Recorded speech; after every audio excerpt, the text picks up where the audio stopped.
காற்று வீசும்போது திசைகள் கிடையாது, காதல் பேசும்போது மொழிகள் கிடையாது. பேசும் வார்த்தை போல மௌனம் புரியாது, கண்கள் பேசும் வார்த்தை கடவுள் அறியாது.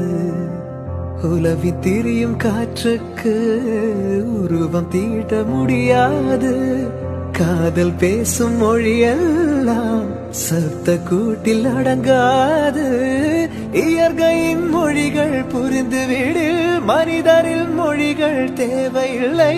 இதயத்தின் மொழிகள் புரிந்துவிடு, மனிதர்க்கு மொழியே தேவையில்லை. காற்றின்